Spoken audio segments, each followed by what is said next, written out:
Daripada tidak jelas ilmunya, baru datang ke satu ustadz tiba-tiba sudah mulai mentahzir lah bahasanya, sudah mulai mentahzir dengan serampangan. Ini kesalahan para.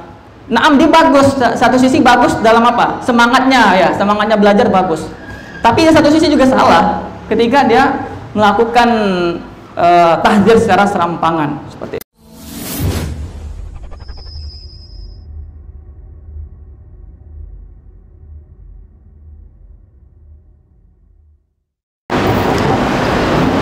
Bismillahirrahmanirrahim.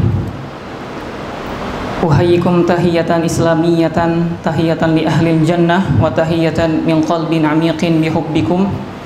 Lastu khairum minkum wa lastu bi ahsana minkum.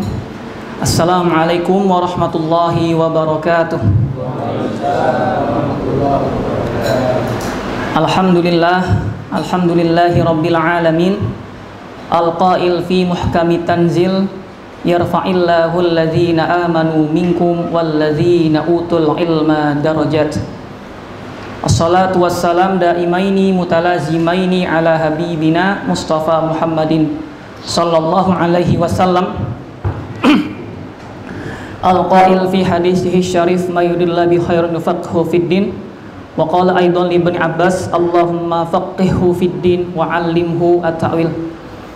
Insyaallah ikhwan dan akhwat sekalian yang dirahmati oleh Allah Subhanahu wa taala, pada sore yang berbahagia ini kita bersama-sama untuk mengkaji atau menuntut ilmu. Bukan berarti saya duduk di sini menyampaikan materi, bukan berarti saya berilmu. Oleh karena itu di awal perkataan saya ucapkan, saya sampaikan kepada saudara sekalian, lastu khairum minkum. Saya bukanlah orang yang terbaik di antara ikhwan dan akhwat sekalian. Cuman karena diberikan kesempatan untuk menyebarkan atau memberikan ilmu yang sedikit ini, maka saya minta izin kepada saudara-saudara sekalian untuk menyampaikan ilmu saya yang sedikit ini. Dan ketahuilah bahwasanya kedatangan kita di majelis ilmu ini merupakan salah satu anugerah dan nikmat yang terbesar yang diberikan oleh Allah Subhanahu wa taala. Karena kenapa? Karena belum tentu saudara-saudara kita yang ada di luar sana bisa mendapatkan nikmat yang sangat-sangat anugerah ini. Oleh karena itu Syekh Abdurrahman Ibnu Nasir As-Sa'di di dalam Nazm Qawaid Fiqhiyahnya pernah berkata, "I'lam anna afdalal minan ilmun yuzilu syakka anka wad-daran wa yakshiful haqqa lizil qulubi wa yusilul abda ilal matlubi." Jadi kata Syekh Abdurrahman Ibnu Nasir As-Sa'di di dalam nazmnya itu, "I'lam hudita anna afdalal minan." Ketahuilah, semoga Allah memberikan hidayah dan petunjuk kepada kalian semuanya, anna afdalal minan, sebaik-baik anugerah, sebaik-baik nikmat yang diberikan Allah kepada hambanya, yaitu ilmun yuzilu syakka angka waddaron. Ilmu yang mana ilmu tadi menghilangkan keraguan dan menghilangkan kekotoran. Maksudnya apa? Ilmun yuzilu syakka, menghilangkan keraguan. Apa keraguan di sini? Yaitu syubhat. Yuzilu syakka angka waddaron. Ad-daron artinya al-wusakh, kotoran. Apa maksudnya kotoran di sini? Yaitu syahwat. Jadi itu fungsinya ilmu yang pertama, kata Syekh, yaitu ilmu yang dapat menghilangkan syubhat-syubhat dan syahwat-syahwat. Wa yakshiful haqqa lidzil qulubi, yang menyingkap kebenaran-kebenaran. Kenapa? Karena tadi kita menuntut ilmu. Terus yang ketiga, wa yusilul abda ilal matlubi. Akhirnya dengan ilmu tadi dapat menghantarkan hambanya kepada apa yang dia inginkan, apa yang dia maukan. Apa itu? Yaitu surganya Allah Subhanahu wa taala. Semoga kita yang berada di majelis ilmu ini selalu Allah berikan kekuatan, kesemangatan, istiqomah untuk selalu rajin, semangat dalam menuntut ilmu. Hadirin sekalian yang dirahmati oleh Allah Subhanahu wa taala, insyaallah pada sore hari ini saya akan membahas tema yang berjudul insaf atau bijak menghadapi perbedaan. Kenapa saya bawa tema tentang perbedaan ini? Karena seperti ini, ikhwah sekalian, yang saya dapati entah itu secara langsung atau hidup di media sosial, itu kalau sudah yang namanya berdebat, kalau sudah yang namanya berbeda pendapat, itu seakan-akan sudah bukan golongan dia lagi. Padahal yang namanya perbedaan, yang namanya perselisihan itu tidak melazimkan bagi kita untuk bermusuh-musuhan, tidak melazimkan bagi kita untuk bercerai-berai. Akan tetapi seharusnya dengan perselisihan itu, dengan yang kita berbeda pendapat dengan satu sama lain, itu seharusnya menjadikan kita bijak dan insaf dalam menghadapinya. Bukankah kalaulah seandainya dalam masalah ilmu saja berbeda pendapat, bukan hanya tentang ilmu saja, kehidupan dunia saja, misalnya di masjid ini, ketika diberikan pilihan untuk disuruh pilih siapa yang berhak menjadi ketua masjid ini, kira-kira satu pemilihan nggak, satu otak nggak? Enggak, kan beda. Oleh karena itu sampai para syair atau orang-orang bijak pernah berkata, likulli syakhsin ra'sun wa likulli ra'sin ra'yun, ya. Setiap orang itu kan punya kepala dan isi kepalanya itu berbeda-beda. Ada yang mau A, besok B. Ada yang mau A, yang ini mau B. Ada yang mau C, ini mau Z. Seperti misalnya kalau orang yang menikah antara laki-laki sama perempuan saja kan berbeda, ya. Ini si bapak maunya ini, ibu mau yang ini. Si anak mau ini, ibu mau seperti ini. Hal yang remeh saja itu sudah berbeda. Apalagi seperti misalnya hukum-hukum fikih, yang dimana hukum fikih itu amrunya amru zonni, dilalanya dilala zonniya, yang masih butuh prasangka-prasangka, bukan qot'i. Qot'i itu udah jelas. Oleh karena itu para masyayikh kami ketika kami belajar, beliau sering mengatakan seperti ini. Ilmu fiqhi, nasihat beliau seperti ini. Ilmu fiqhi yahtaju ila ittisa'is sadri. Ilmu fiqhi itu ilmu yang membutuhkan kita untuk berlapang dada. Kenapa demikian? Karena tidak ada yang jelas, tidak ada yang qot'i, semuanya zonni. Oleh karena itu mari kita bijak dalam menghadapi perbedaan. Kalau memang amrunya amru khilaf, maka jadikan itu amru khilaf. Kalau amrunya yang itu masih mukhtalaf fih, maka jadikan itu amru mukhtalaf fih. Mungkin bisa jadi saudara-saudara kita yang salah dalam memahami ini mungkin tidak paham definisi dari ilmu fikih. Karena sebagian ulama bahkan dalam mentakrifkan ilmu fikih saja ada yang menggunakan kata ilmun dan ada menggunakan kata ma'rifah. Ini kalau dalam ilmu usul fikih ini udah berbeda arti ilmu sama ma'rifah. Itu definisi para ulama. Sebagian ulama ada yang mengatakan al-ilmu dengan ibarah al-ilm, al-ilmu al-ahkam asy-syar'iyyah al-muktasabah min adillatihi at-tafsiliyah. Kalau sebagian lagi mengatakan ma'rifah, yang menggunakan ma'rifatul ahkam asy-syar'iyyah al-muktasabah min adillatihi at-tafsiliyah. Lalu apa perbedaannya antara ilmu sama ma'rifah? Kalau seandainya kalau kita kaji dalam pembahasan usul fikih, yang namanya ilmun itu kan apa? Ma'rifatul syai' ala ma huwa bihi fil waqi', yaitu namanya ilmu. Mengetahui sesuatu yang memang seperti itu adanya. Misalnya ditanyakan apa ini, HP jawabannya, ilmu itu namanya. Jadi kalau ditanya apa ini komputer, berarti jahil, nah, ya kan? Jahil berarti bodoh. Kalau ditanya apa ini HP, berarti itu ilmu, mengetahui. Lalu kenapa ibarahnya di sini menggunakan kata ilm? Ya, yang namanya ma'rifah itu bagian dari ilm. Tapi dia tidak 100% yakin seperti itu.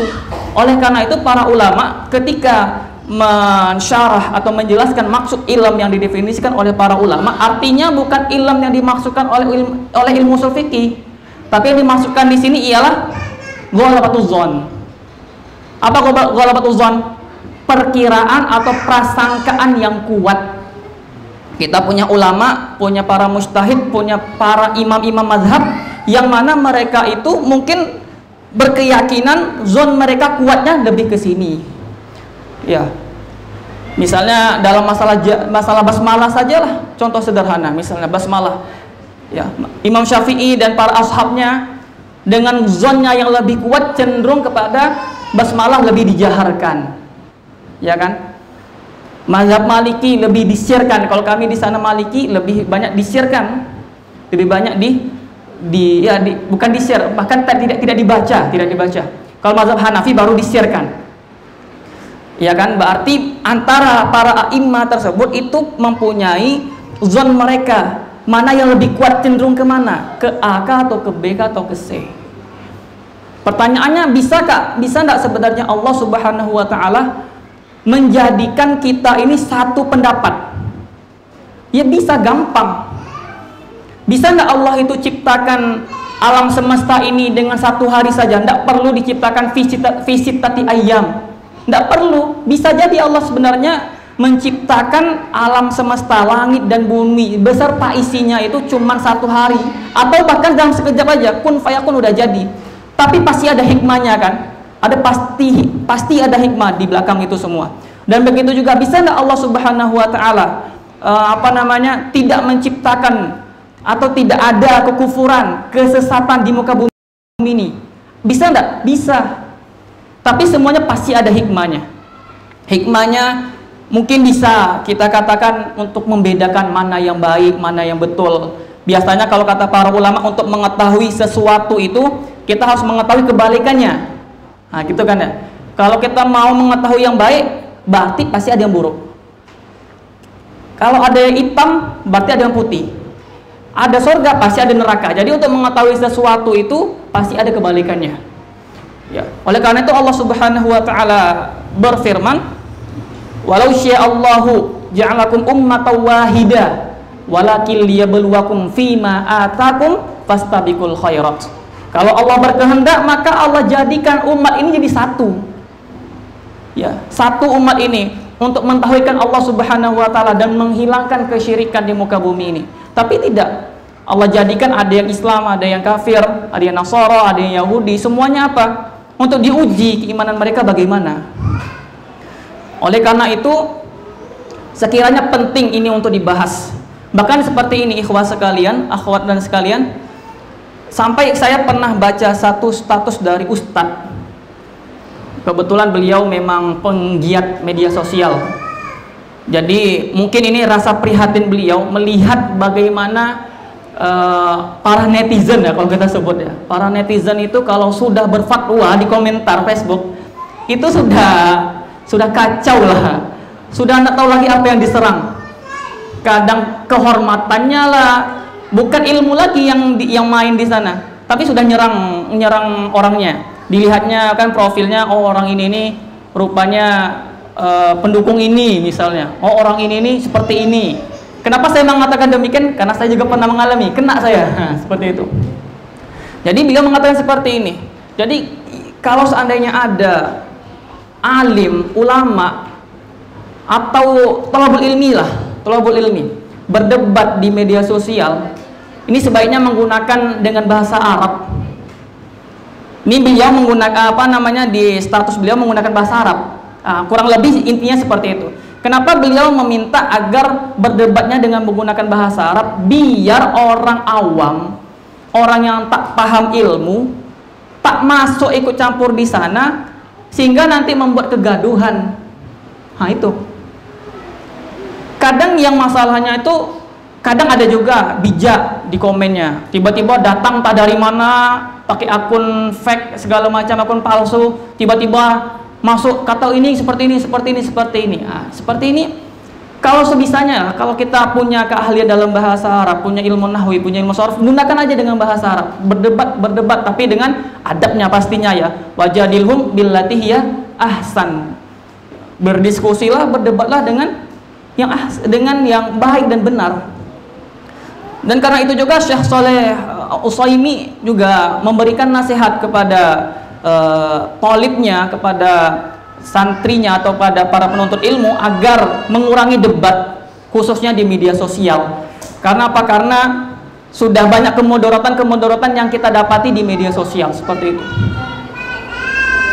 Oleh karena itu, maka tidak bijaklah kita kalau menghadapi perbedaan ini, terkadang terkesan menjatuhkan orang, menyalahkan orang, tanpa mengetahui adabnya, tanpa mengetahui sebab-sebab terjadinya perselisihan, tidak bisa membedakan mana yang amru furu'iyah dan amru usuliyah, mana yang perkara mujma' alaihi dan perkara yang mukhtalaf fihi, sehingga tidak bijak dalam melakukan tidak bijak menghadapi suatu perselisihan. Dan terkadang kita dapati beberapa teman-teman kita, beberapa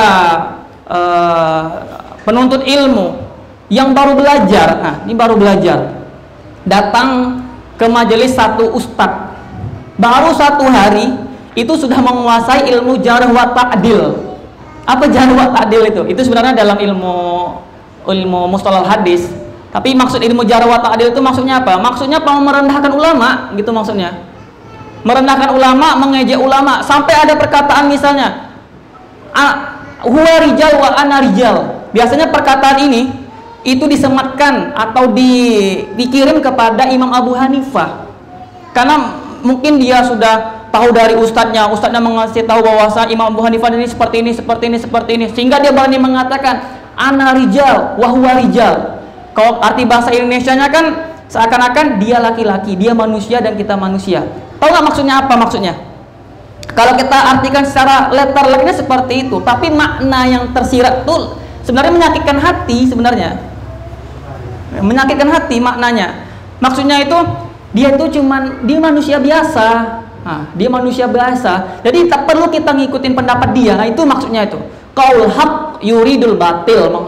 Perkataannya betul, tapi yang dimaksudkan itu makna tersiratnya mengandung kesalahan yang besar, sehingga terjadilah merendahkan para ulama, mengejek para ulama, ana rijal wa anta rijal, seperti itu. Faniyalzubillah, ya.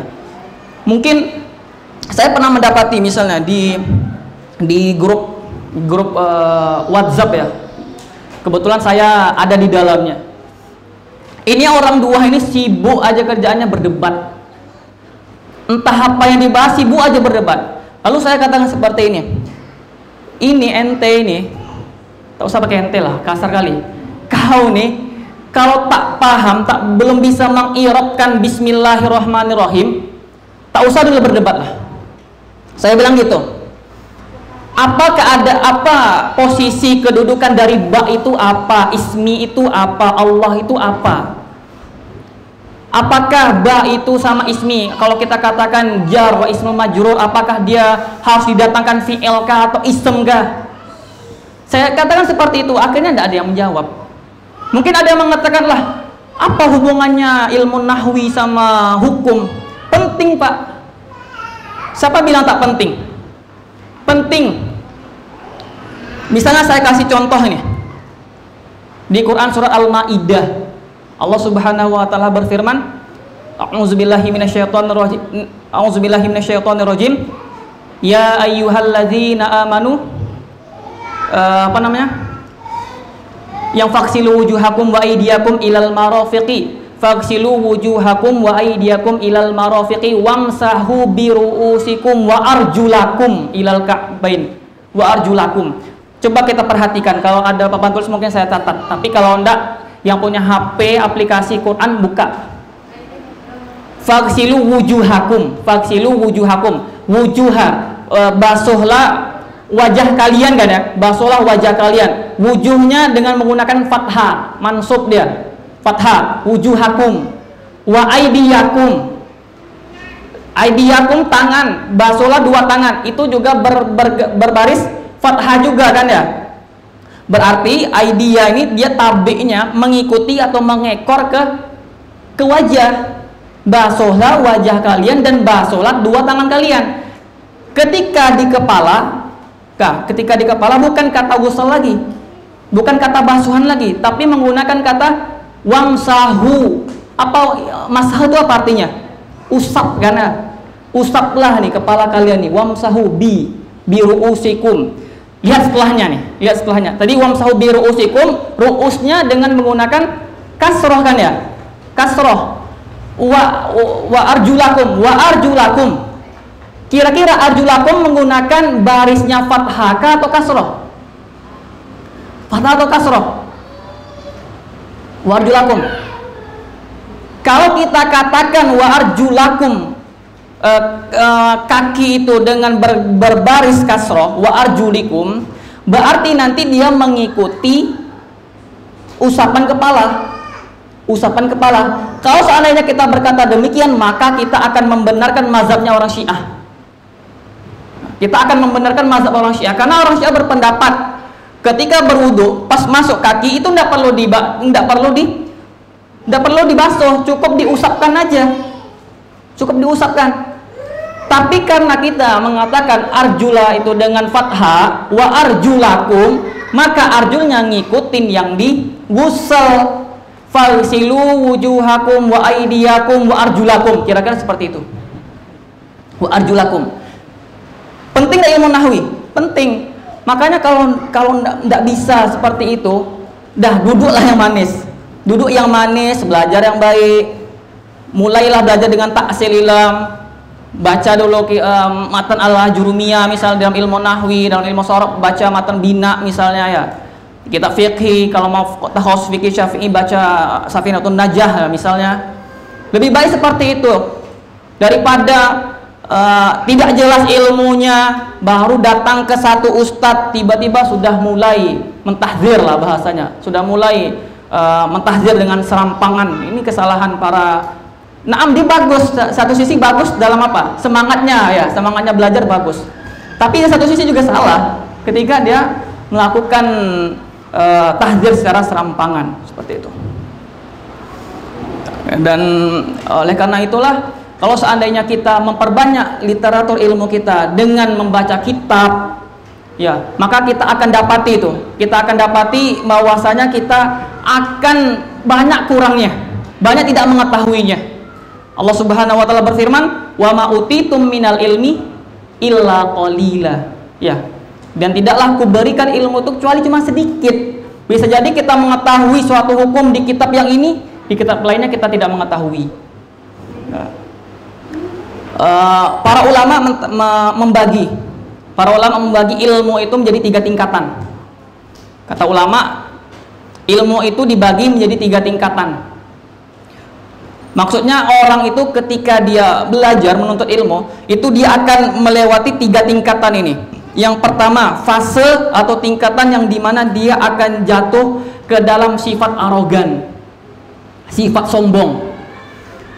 Mungkin ini banyak terjadi di kalangan saudara-saudara kita ketika baru belajar, baru menuntut ilmu, tiba-tiba sudah mulai sombong, sudah mulai arogan, seakan-akan dia yang di dunia ini tahu ilmu tersebut, seakan-akan dia yang tahu hukum tersebut. Ini kalau tidak masuk ke fase kedua, maka selamanya akan jatuh ke dalam fase pertama, yaitu kesombongan. Setelah dapat melewati fase yang pertama, maka masuklah fase yang kedua, yaitu dia akan mulai tawadhu, rendah hati. Nah, ini dengan bagaimana caranya tadi? Dengan memperbanyak khazanah keilmuan, mulai banyak baca kitab, mulai banyak mengikuti kajian-kajian para ilmu, kajian para masyayikh, duduk di sana dengarkan baik-baik, ambil manfaat sebanyak-banyaknya. Lalu setelah lewat masa kedua, barulah masa yang ketiga. Ketiga ini masya Allah mungkin sedikit. Semoga kita ini bisa masuk ke fase yang ketiga ini, yaitu kata para ulama, mereka seakan-akan merasa bahwasanya mereka tidak mendapatkan apa-apa. Seakan-akan mereka belajar bertahun-tahun, ya tidak mendapatkan apa-apa. Rasa mereka itu. Nah, semoga kita bisa lah, minimal yang nomor 2. Kalau tidak bisa nomor 3, minimal nomor 2 ya. Baik. Hadirin sekalian yang dirahmati oleh Allah Subhanahu wa taala. Dalam masalah menghadapi perbedaan ini, kami memberikan sedikit wasiat dari firman Allah Subhanahu wa taala di dalam Quran surah Ali Imran ayat 103, bahwasanya Allah Subhanahu wa taala berfirman, A'udzubillahi minasyaitonirrajim, wa'tasimu bihablillahi jami'a wa la tafarraqu wadhkuru ni'matallahi 'alaikum idz kuntum a'da'an fa'alafa baina qulubikum fa asbahtum bi ni'matihi ikhwana. Jadi sebelum kita berbicara panjang lebar tentang perbedaan, maka kita harus sebisanya meresapi ayat ini.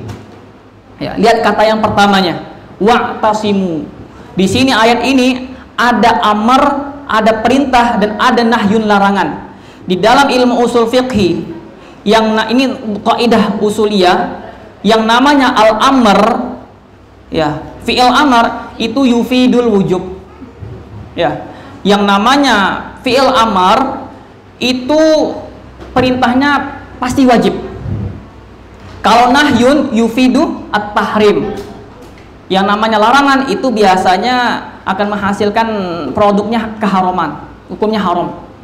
Selagi tidak ada yang mensifatinya atau yang memuqaranahkannya, maka kita hukumkan al-amr yufidul wujub, an-nahyu yufidut tahrim. Di sini lihat katanya wa'tasimu bihablillahi jami'an.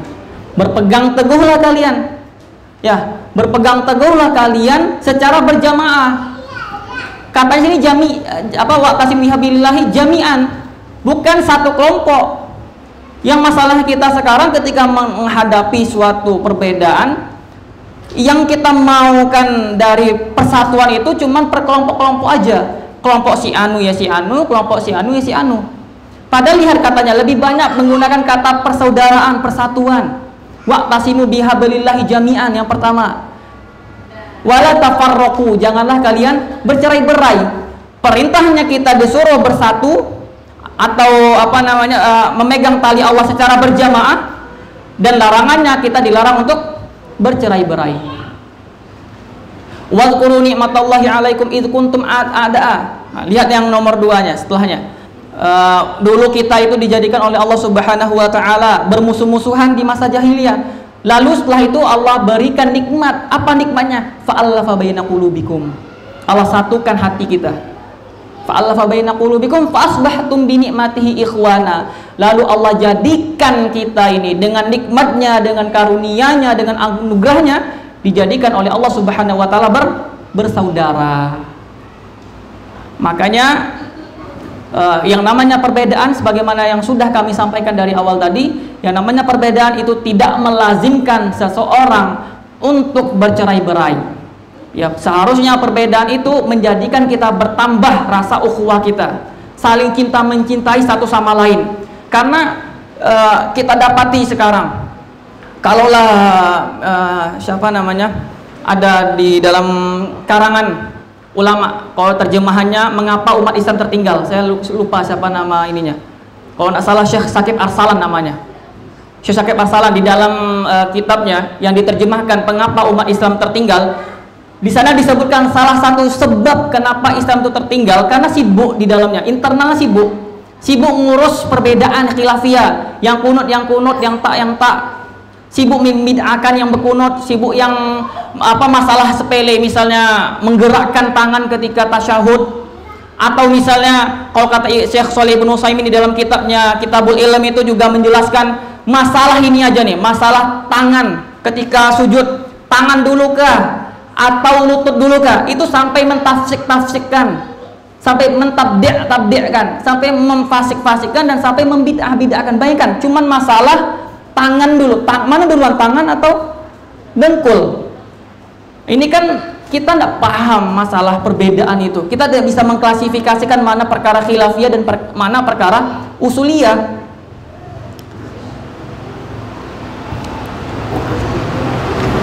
Dan begitu juga Allah Subhanahu wa taala berfirman di Quran surah Al-Anfal ayat 46, wala tanaza'u fatafshalu wa tadhhabu rihukum. Lihat larangan lagi, ya kan, wala tanaza'u, janganlah kalian berselisih-selisihan. Karena kenapa kalian jangan berselisih-selisihan? Fatafshalu, maka kalian gagal, wa tadhhabu rihukum. Ya, rih itu apa artinya rih? Angin, ya, udara. Maksudnya hilang udara kalian, hilang angin, maksudnya gimana? Maksudnya hilang kekuatan kalian maksudnya. Jadi sebab kita sering berbantah-bantahan, sering berselisih-selisihan, itu akibatnya apa? Fatafshalu, kalian akan mengalami kegagalan dan kalian akan mengalami kekuatan yang hilang. Cobalah kalau kita lihat sekarang bagaimana orang-orang yang merusak akidah generasi sekarang, orang-orang kufar, orang-orang murtadin, orang-orang munafikin, bahkan Mereka berusaha tidak tidur siang, pagi, siang, malam. Tujuannya apa? Untuk menghancurkan generasi muda kita. Tapi kita sendiri yang seharusnya menegakkan kalimat Allah di muka bumi ini, seharusnya kita bersatu, malah sibuk masalah internal. Kemarin ketika masalah saudara kita Palestina diserang habis-habisan, ya kan? Bahkan ada yang rumahnya dihancurkan, bahkan dia dibunuh. Masjid itu diblokade, tidak bisa masuk. Sampai masalah itu aja kita masih sibuk menanyakan apa manhajnya apa? Apa manhajnya itu? Apa maksudnya menanyakan demikian? Maksudnya apa? Tujuannya biar apa? Gak usah dibantu maksudnya. Nanti kalau kita bantu, kita kasihkan dana segala macam, nanti dia menyebarkan kebid'ahannya misalnya. Mereka itu sudah jauh dari agama mereka, sudah qadha rambutnya, celananya sudah isbal, perempuannya tabarruj jahiliyah, laki-laki perempuan ikhtilat di sana, sehingga tak perlu lagi kita bantuan. Bahkan ada lagi yang mengatakan misalnya kita bantu, naam kita bantu, tapi kita kelompokkan, yang mana ahlu sunnah wal jamaah kita kasih, yang tidak ya tidak. Bayangkan, sibuk masalah itu aja. Sementara saudara di sana itu sudah terbunuh, sudah berapa ratus nyawa yang melayang. Sementara kita masih sibuk menanyakan maman hajuhu. Ini kan keterlaluan ini nama seperti ini nih. Berarti tidak paham dia. Bahkan dulu saya katakan mereka ya, dari kalangan mereka misalnya membawakan fatwanya Syekh Albani misalnya. Syekh Albani pernah berfatwa seperti ini. Kata Syekh Albani, orang-orang yang berada di Palestina karena tidak ada tamkin. Tamkin itu istilahnya kekuatan, juga khilafah juga tidak ada, tamkin kekuasaan tidak dapat, izzah juga susah didapatkan, sehingga katanya wajib bagi penduduk ahlu Palestina untuk meninggalkan atau hijrah ke negeri muslimin. Ini fatwanya Syekh Albani dan diikuti oleh kalangan ikhwah kita di kelompok yang Sihanu. Lalu saya katakan sendiri nih, oke lah Anda bawakan fatwanya Syekh Albani, kami juga punya fatwa. Kami tidak akan membawakan fatwa yang sekiranya kalian akan mengecap kami sebagai khawarij misalnya, atau sebagai pemberontak. Kami bawakan langsung fatwa dari Ustadz Salafi, Syekh Salafi misalnya, Syekh bin Baz, Syekh Shalih Ibn Utsaimin, yang berfatwa. Bagaimana fatwanya? Wajib untuk dibantu, berjihad. Wajib orang ahlu Palestina untuk berjihad, dan negara-negara di sampingnya wajib membantu jihad. Kami bawakan seperti itu, mereka tidak mau. Berarti kan ada yang salah. Salahnya apa? Salahnya sibuk internal aja, sibuk masalah kelompok aja, sehingga nanti ketika diajak diskusi, diajak debat, memunculkan kaidah-kaidah yang mana kaidah itu tidak pernah disampaikan oleh para ulama terdahulu. Apa kaidahnya? Yaitu cukup kita memenangkan kelompok kita sendiri. Cukup kita menangkap kelompok kita, kelompok lain nggak usah dihiraukan. Ini kesalahan. Oleh karena itu kita dapati salah satu ciri utama dari akidah kita sebagai ahlu sunnah wal jamaah. Apa salah satu ciri utamanya? Yaitu sebagaimana yang dikatakan oleh Allah Subhanahu wa taala, Muhammadur Rasulullah walladzina ma'ahu asyidda 'alal kuffar ruhama'u bainahum. Ini merupakan salah satu ciri utamanya orang-orang muslim, orang yang berpahaman ahlu sunnah wal jamaah, yaitu ruhama'u bainahum atau asyidda 'alal kuffar, keras kepada orang kafir dan berlemah lembut terhadap orang muslim. Ini merupakan salah satu ciri utama ahlu sunnah wal jamaah. Maka kalau kita mendapati ada saudara kita yang berbeda pendapat, maka kita lihat posisinya mereka itu muslim. Mereka itu muslim, sunni, ahlu sunnah wal jamaah. Jangan pandang mereka itu dengan kesalahan mereka, dengan dengan kesalahan-kesalahan mereka. Cukup kita hukumi kesalahan mereka, tidak perlu kita hukumin di mana orangnya, pelakunya gimana, tidak perlu kita hukumin seperti itu. Baik. Sekarang kita akan bertanya, apa ikhtilaf itu? Macam-macam. Ikhtilaf itu bagaimana? Karena nanti kita akan sebutkan ada yang ikhtilafnya mu'tabar, yang dianggap, dan ada ikhtilaf yang tidak dianggap.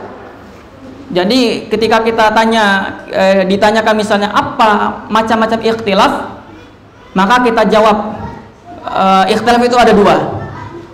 Ada yang ikhtilaf dia itu perkara usul dan ada ikhtilaf perkara furu'. Nah, perkara usul dan perkara furu'. Dan perkara usul pun, perkara usul kalau kita misalnya kita katakan ya akidah lah ya. Dan perkara akidah ini itu semuanya tidak semuanya istilah kata hitam seakan-akan seperti hitam di atas putih. Ya, tidak semuanya perkara akidah itu seperti hitam di atas putih. Karena apa? Karena di masalah akidah itu juga ada yang namanya furu' akidah. Nah, kita bagi lagi. Akidah ada yang namanya usul akidah dan ada furu' akidah.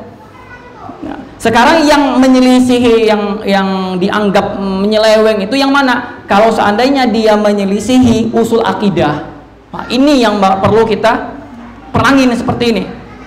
Perlu kita kita bela keyakinan kita sampai detik ini. Misalnya contoh sederhananya, kalau ada sekarang yang mengaku bahwasanya ada nabi setelah Nabi Muhammad, ya kan? Berarti ini telah merusak akidah. Ini perkara gini tidak bisa dimaafkan. Atau misalnya meyakini ada iman yang ketujuh. Apa iman yang ketujuh? Kan kita cuma meyakini iman itu ada 6 kan ya? Ini tambah lagi 7. Apa itu iman ke-7? Iman kepada imam yang ke-12.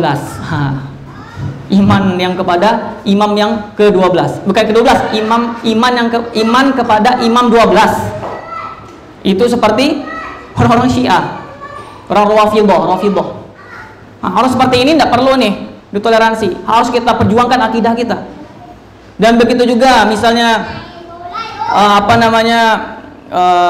memudahkan dalam masalah darah umat Islam, mengkafirkan pelaku maksiat seperti pemahaman orang-orang Khawarij misalnya. Atau mungkin ada sampai detik ini yang mengatakan bahwasanya Quran itu makhluk, bukan kalamullah, ya, sebagaimana pendapatnya orang-orang Mu'tazilah. Nah, maka seperti ini wajib kita bentengi akidah umat ini. Lalu bagaimana yang furu' akidah? Ada perkara dia akidah, usul akidah, tapi di dalam usul itu ada furu'nya gitu. Nah, contoh sederhananya seperti ini, masalah Isra dan Mi'raj. Masalah Mi'rajnya Nabi ke Sidratul Muntaha. Usulnya yang mana usulnya? Usulnya Mi'rajnya. Kita nih harus yakin bahwasanya Nabi Muhammad SAW pernah Mi'raj ke Sidratul Muntaha. Cuman masalahnya, apakah Rasulullah SAW melihat Allah di sana? Memang melihat Allahnya atau melihat nurnya? Ya kan? Melihat Allahnya atau melihat nurnya? Ini kan berarti masuk ke furu'nya. Iya kan? Furu'nya, furu' akidah. Usulnya yang mana? Usulnya Mi'rajnya tadi. Atau juga masalah furu'nya, Nabi ketika Mi'raj ke Sidratul Muntaha, apakah dengan keadaan rohnya saja yang berangkat? Atau ruh dan jasadnya? Ini kan berbeda pendapat. Sebagian ulama ada yang mengatakan ruhnya saja, yang berangkat tuh ruhnya saja. Tapi sebagian ulama ada yang mengatakan ruh wal jasad. Nah, ini masalah furu' akidah. Ya, maksudnya kenapa harus dijelaskan seperti ini? Biar kita tahu mana perkara yang khilafiyah dan mana perkara yang tidak khilafiyah. Nah, itu yang pertama, usul. Yang kedua, furu'. Ya, perkara furu'. Nah, inilah perkara yang dimana kita harus berlapang dada.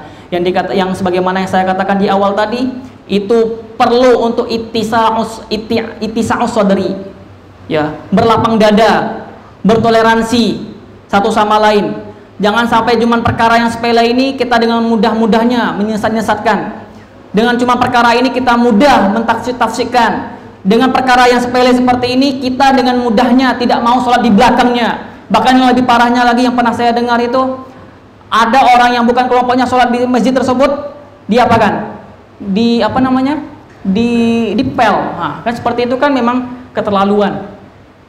Seperti apa contohnya perkara yang furu'iyah itu? Banyak.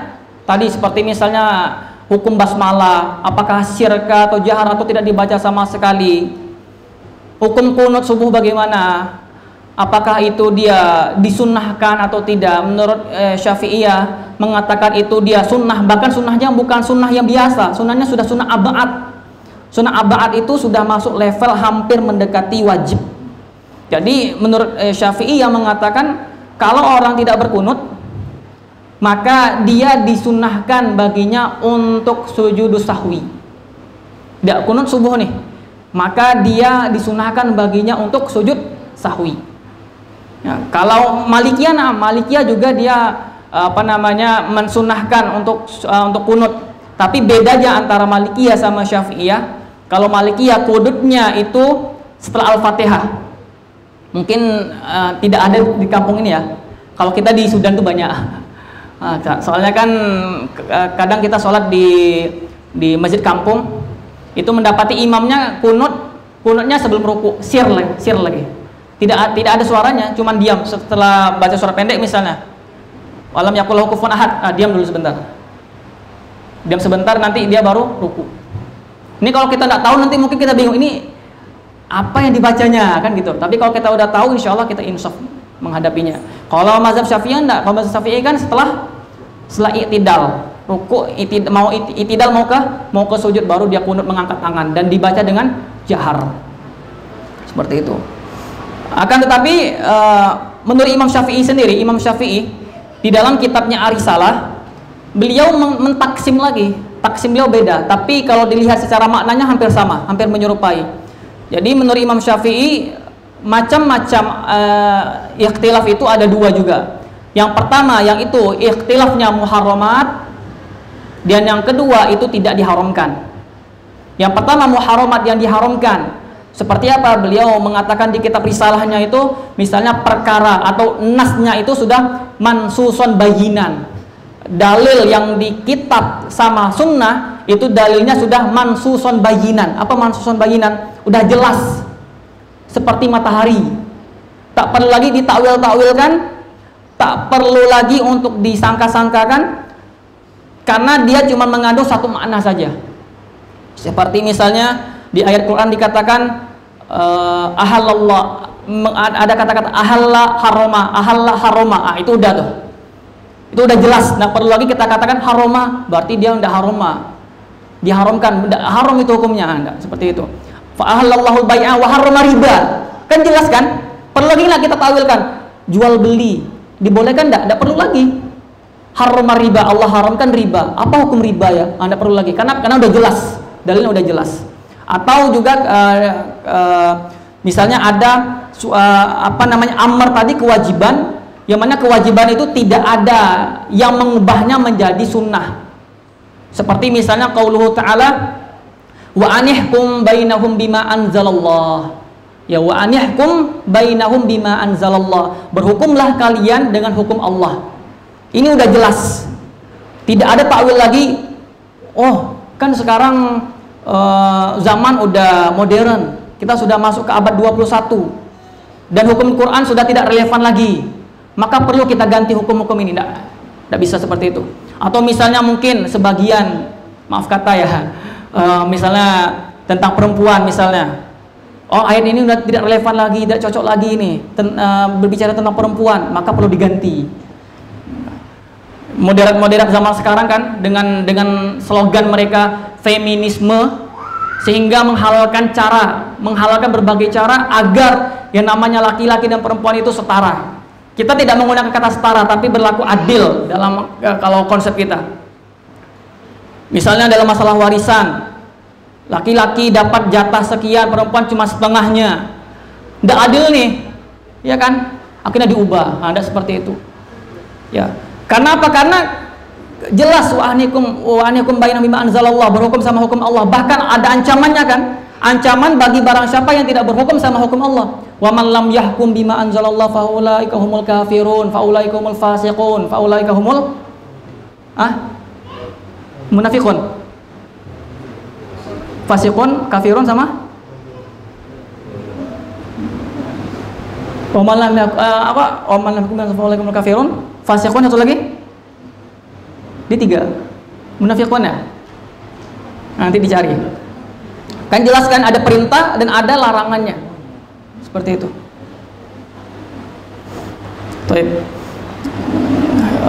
Lalu kita mau berbicara tentang sebab kenapa bisa terjadi perselisihan di antara ulama. Ya, tadi kita udah panjang lebar tentang perbedaan. Sekarang kita mau mengetahui apa sih sebab-sebab terjadinya perbedaan di kalangan para ulama. Ini saya sarankan, saya nasihatkan kepada antum semua untuk merujuk kitabnya Syekhul Islam Ibnu Taimiyah. Beliau punya risalah yang berjudul Raf'ul Malam an A'immatil A'lam. Raf'ul Malam an A'immatil A'lam. Ya, ini bagus sekali. Buku beliau. Tapi di sini saya mengambil titik poinnya dari karangan Syekh Shalih Ibnu Utsaimin. Kalau saya lihat Syekh Shalih Ibnu Utsaimin itu lebih meringkas kitab yang ada risalah punya Syekhul Islam Ibnu Taimiyah. Karena hampir sama. Cuman punyanya Syekh Shalih Ibnu Utsaimin itu lebih diringkas. Beliau kasih judul Al-Khilaf Bainal Ulama. Al-Khilaf Bainal Ulama. Di sini ada 7 poin yang beliau sampaikan di risalah itu. Nanti silahkan aja dicari. Kalau Al-Khilaf Bainal Ulama saya belum mendapatkan PDF-nya. Tapi di Maktabah Syamilah itu insya Allah ada. Tapi kalau Raf'ul Malam insya Allah antum dapatin. Ya. Jadi 7 poin ini apa? 7 poin sebab para ulama itu berbeda pendapat. Yang pertama, ada suatu dalil yang mungkin belum sampai kepada ulama yang berbeda pendapat tersebut, yang dimana membuatnya salah dalam memberikan suatu hukum. Nah, ini sebab pertama terjadinya perselisihan di antara ulama, dan sebab ini bukan hanya kita dapati di era kita saja, bahkan di zaman para sahabat itu sudah mengalami sebab yang seperti ini. Dikisahkan ketika Amirul Mukminin Umar Ibnu Khattab melakukan perjalanan bersama rombongannya ke negeri Syam. Lalu di tengah perjalanan beliau mendapati kabar bahwasanya negeri Syam sekarang lagi mengalami ini namanya wabah taun. Lalu mereka berselisih. Bahkan Umar pun sampai ini meminta pendapat dari kalangan Muhajirin dan kalangan Ansor. Ini bagaimana nih sikap kita menyikapi ini? Apakah kita tidak cukup diam di sana atau kita keluar?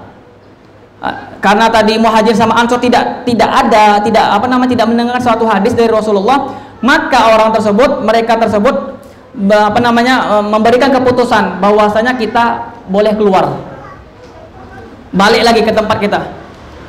Maka Abdurrahman bin Auf pun datang. Sahabat Abdurrahman bin Auf pun datang. Ketika itu beliau sampaikan kepada Umar dan kalangan sahabat Muhajirin dan Ansor bahwasanya beliau itu pernah mendengarkan satu hadis dari Rasulullah Shallallahu Alaihi Wasallam, "Idza sami'tum bihi fi ardin fala taqaddamu alaihi wa in waqa'a wa antum fiha fala takhruju firaran minhu." Jadi kata Abdurrahman bin Auf, kalau engkau mendengarkan ada berita tentang wabah taun, maka jangan pergi ke tempat tersebut. Jangan pergi. Tapi kalau engkau sudah berada di tempat tersebut, maka jangan keluar. Bayangkan, satu hadis ini yang mendengarkan cuman Abdurrahman bin Auf. Sementara ada Umar, ada sahabat dari Ansor dan Muhajirin tidak mendengarkan hadis tersebut. Kalaulah para sahabat saja yang hidup bersama Nabi, talakinya sama Nabi, mulazamahnya sama Nabi, tidak mendengarkan hadis tersebut, apalagi kita. Iya kan? Mungkin kita cuma hafalnya hadis Arba'in Nawawi misalnya. Oke lah, selesai khatam Arba'in Nawawi yang 42 hadis. Ngafal hadis Umdatul Ahkam yang ada 400 sampai 500 hadis. Itu kan hadisnya baru di Sahih Bukhari sama Muslim. Masih banyak ribuan hadis yang belum ada di Umdatul Ahkam. Oke lah, selesai Umdatul Ahkam, Bulughul Maram masih banyak hadis-hadis yang belum ada. Lalu masih ada Bukhari, ada Muslim, ada Tirmizi, ada Abu Daud, ada Nasai, ada Ibnu Majah, Darimi, Musnad Ahmad, Muwatta, ada Ibnu Hibban, Baihaqi, Tabrani dan segala macamnya. Kalaulah sahabat saja tidak mendengarkan hadis tersebut, apalagi kita. Inilah sebab pertama kenapa terjadinya perselisihan. Sebab yang kedua, sudah sampai hadis kepada orang tersebut, akan tetapi dia tidak mempercayai orang yang menyampaikan hadis tersebut. Jadi hadis itu telah sampai nih. Hadis itu telah sampai ke dia, tapi dia tidak mempercayai. Yang membawa hadis ini tidak dipercayai. Nah, ini kisahnya sebagaimana yang diriwayatkan, kisahnya Fatimah binti Qais. Fatimah binti Qais pernah dijatuh talak oleh suaminya sebanyak 3 kali. Bayangkan, Fatimah binti Qais sahabiat pernah dijatuh talak oleh suaminya sebanyak 3 kali. Oleh karena itu suaminya ini mengutus seseorang untuk memberikan nafkah berbentuk syair. Syair itu gandum. Maka Fatimah binti Qais tidak menerima nafkah tersebut, dikembalikan. Lalu antara suami sama Fatimah binti Qais tadi mengadukan perkara tersebut kepada Rasulullah. Lalu Rasulullah pun bersabda, ketahuilah yang namanya seseorang perempuan yang telah dijatuh talak 3 kali, maka tidak ada kewajiban bagi seorang laki-laki memberikan nafkah dan menyediakan tempat tinggal. Tidak lagi nafkah, tidak lagi suknanya, tempat tinggal tidak ada lagi. Karena apa? Karena yang namanya nafkah sama sukna tempat tinggal itu kalau perempuan dijatuh talak itu cuma berlaku bagi mereka yang lagi dalam keadaan hamil. Yang tak hamil maka tak dapat nafkah ini. Nah, lalu ketika itu sahabat Umar lagi nih. Sahabat Umar pernah didatangkan perkara ini. Lalu Umar pun mengambil pendapat yang dimana bahwasanya perempuan walaupun dijatuh talak 3 kali, walaupun dalam keadaan tidak hamil, tetap wajib baginya diberikan nafkah dan diberikan tempat tinggal. Sampai dia mengatakan seperti ini, Umarnya, anat truka qaula rabbina limro'atin wala nadri ham amhiya nasiyat aula. Jadi kata Umar tadi, apakah kita meninggalkan perkataan Allah sementara kita mengambil perkataan Fatimah binti Qais, dan kita tak tahu nih apakah Fatimah itu memang mengatakan demikian sadarkah atau tidak. Nah, jadi kan walaupun hadis itu sampai, bisa jadi dia tidak mempercayai. Makanya ini bisa jadi kita dapati zaman sekarang kan ada hadis mungkin dianggapnya apa? Dhaif. Ya. Hadisnya dianggap maudhu bahkan seperti itu. Lalu sebab yang ketiga, sudah sampai hadis itu udah sampai tapi lupa. Mungkin ya biasalah sebagai fitrahnya manusia. Manusia mempunyai fitrah yang itu dikatakan oleh para ulama al-insan makanul khata' wan nisyan, tempat salah dan khilaf. Ya kan? Salah dan lupa, khilaf dan lupa. Jadi wajar-wajar aja. Mungkin sekarang saya sampaikan ini nanti lupa, itu wajar, manusia, namanya manusia kan. Nah, begitu juga para ulama, sampai hadis tapi bisa jadi lupa, apalagi ribuan hadis, puluhan ribu hadis. Nah, ini kisahnya ketika ada Umar lagi nih. Nah, Umar lagi, Masya Allah, keistimewaan Umar itu Masya Allah. Umar bersama dengan sahabat Ammar ibnu Yasir. Ya, ketika beliau berdua ini diutus oleh Rasulullah, diutus untuk melakukan suatu keperluan. Di tengah perjalanan, qadarullah, mereka berdua ditakdirkan oleh Allah junub di tengah jalan. Junub mereka berdua. Umar junub dan Ammar pun junub. Kan kalau posisi seperti ini bagaimana? Wajib mandi kan ya? Wajib mandi. Cuman masalahnya karena tidak mendapati air. Nah, tidak mendapati air, seharusnya tayamum.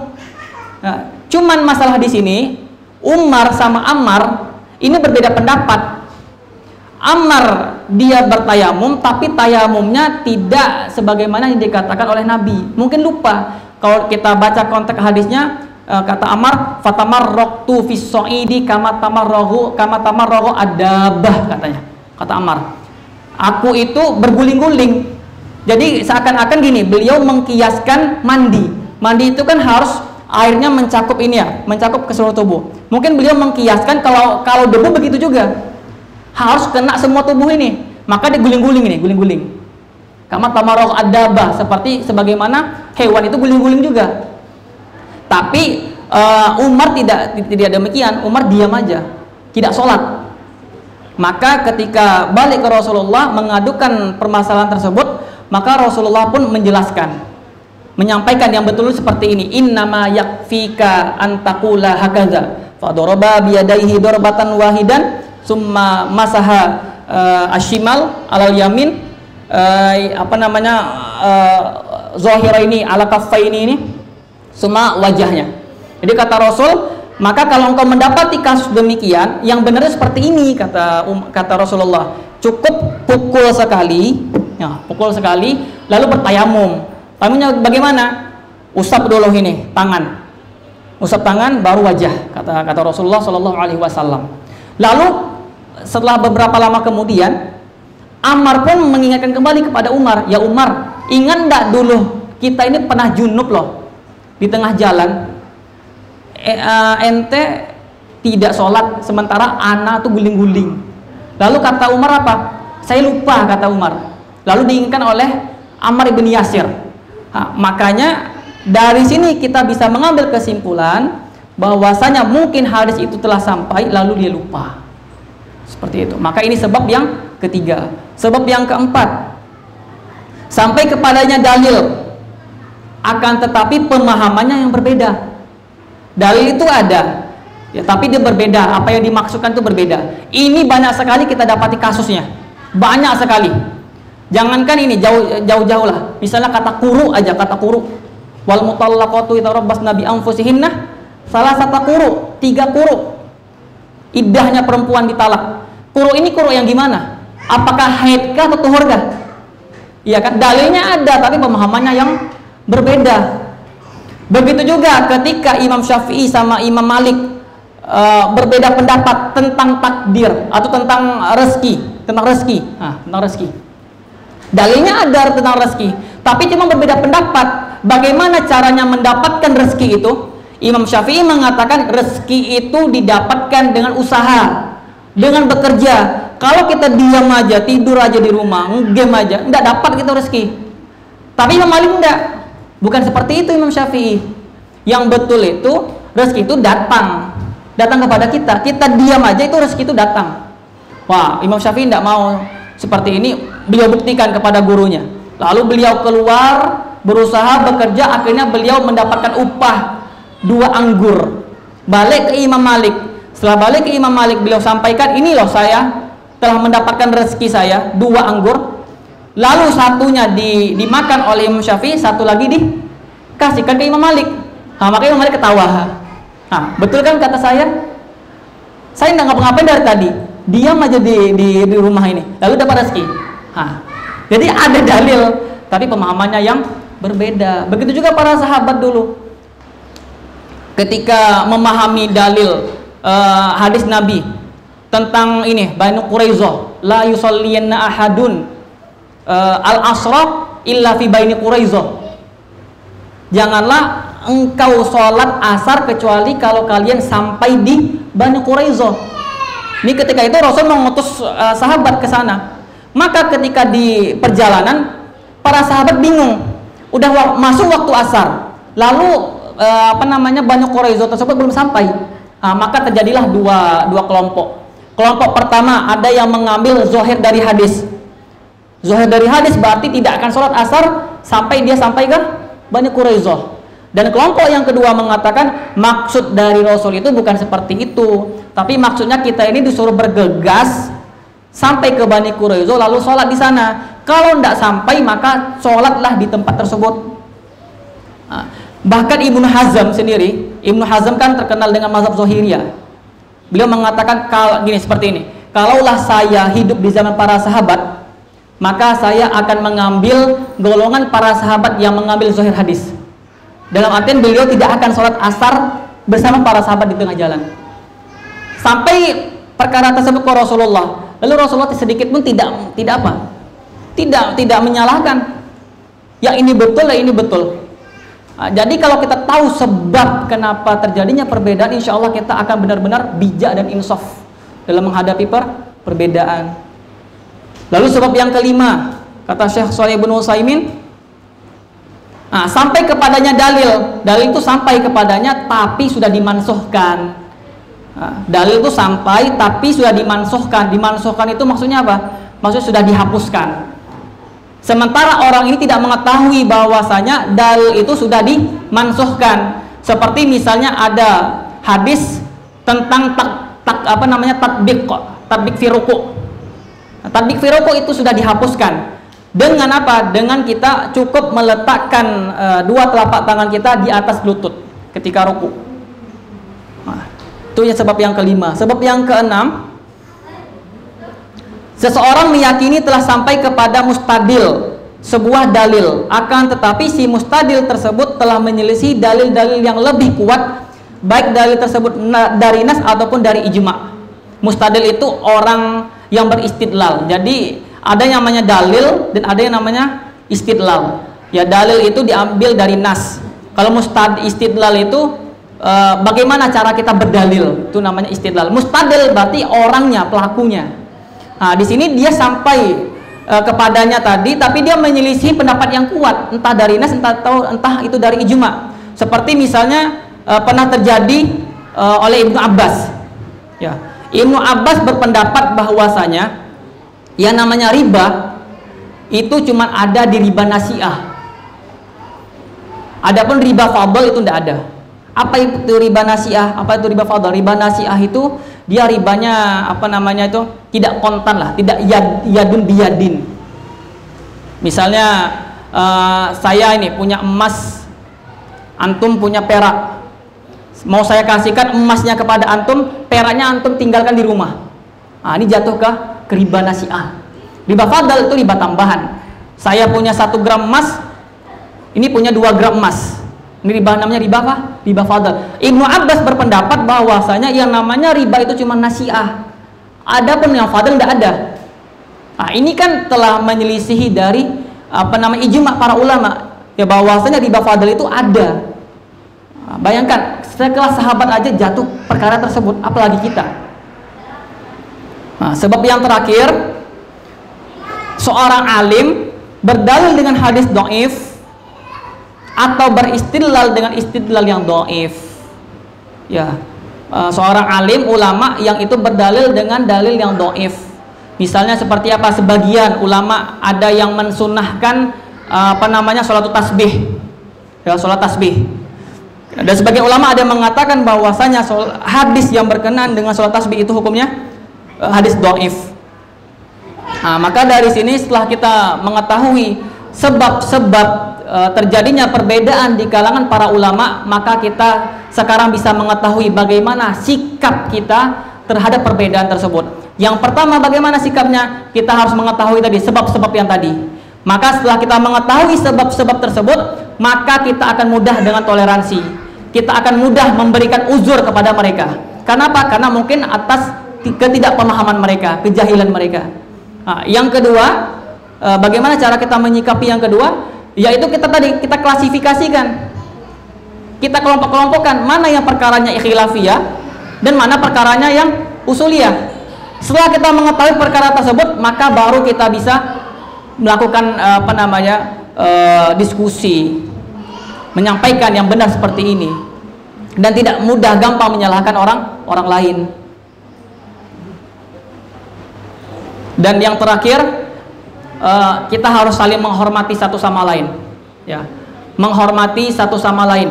Kalau perkaranya perkara khilafiyah, maka kita harus berlapang dada, bertoleransi. Sebagaimana para ulama salaf dulu mengajarkan kepada kita cara toleransi yang benar. Sebagaimana kita dapati pernah Imam Syafi'i berada di masjidnya Imam Abu Hanifah, beliau tidak kunut sama sekali. Beliau Imam Syafi'i berada di masjidnya Abu Hanifah, lalu tidak kunut. Ditanyakan oleh para sahabatnya, kenapa demikian ya Imam? Imam Syafi'i mengatakan, ana ahtarimu ana ahtarimu li sahibi hadzal qabr. Aku menghormati pendapat kuburan ini. Maksudnya kuburannya Imam Abu Hanifah. Karena Imam Abu Hanifah berpendapat tidak ada kunut, maka Imam Syafi'i menghormati pendapat tersebut.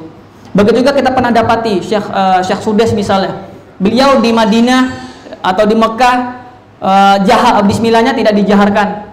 Lalu ketika sholat Istiqlal gimana? Dijaharkan. Dan terakhir ini ada qaul bagus dari qaulnya Imam Syafi'i. Ketika Imam Syafi'i mendapatkan perbedaan dan perselisihan dengan muridnya yang bernama Yunus. Jadi pada suatu kisah Yunus berada di majelisnya Imam Syafi'i. Lalu Yunus itu tidak sepakat dengan gurunya. Lalu dia pergi kabur balik ke rumah. Tiba-tiba pada malam harinya ada orang yang mengetuk pintu. Lalu Yunus pun mengatakan, "Siapa?" "Saya Muhammad ibnu Idris." Muhammad ibnu Idris itu ialah nama dari Imam Asy-Syafi'i. Lalu Yunus pun berpikir, ini siapa Muhammad ibnu Idris di tempat ini? Kayaknya cuma satu orang lah, yaitu Imam Syafi'i. Lalu ketika dibukakannya terkejut, lah ini benar-benar Imam Syafi'i. Apa hajatnya datang ke sini? Maka Imam Syafi'i pun langsung menyampaikan satu qaul, yang mana qaul ini mudah-mudahan kita bisa terapkan ya di kehidupan kita. Kata Imam Syafi'i, ya Yunus, tajamma'na mi'atal masail wa tafarraqna mas'alah. Bayangkan. Ya Yunus, tajamma'na mi'atal masail wa tafarraqna mas'alah. Ya Yunus, kita ini banyak sekali yang menyatukan kita. Hampir ribuan masalah yang menyatukan kita, sehingga membuat kita bersatu. Lalu cuman karena satu masalah aja kita mau berpisah. Iya kan? Kalau kita kita teliti lagi perbedaan kita dengan saudara-saudara kita, itu paling berapa? Bisa dihitung. Tapi yang bersatunya berapa? Bahkan bisa sampai ribuan, ratusan ribuan kan? Makanya ya Yunus, tajamma'na mi'atal masail wa tafarraqna mas'alah. Ya Yunus, kita telah disatukan walaupun dengan ribuan masalah, tapi masa cuma satu masalah kita berpisah. Seorang orang bijak mengatakan, janganlah engkau hapus persaudaraan karena satu kesalahan, tapi hapuslah kesalahan demi menjaga persaudaraan. Mungkin hanya ini yang dapat kami sampaikan dengan ilmu yang terbatas ini. Mudah-mudahan kita bisa mengambil manfaatnya bersama-sama. Akhirul kalam, wabillahi taufiq wal hidayah. Wassalamualaikum warahmatullahi wabarakatuh.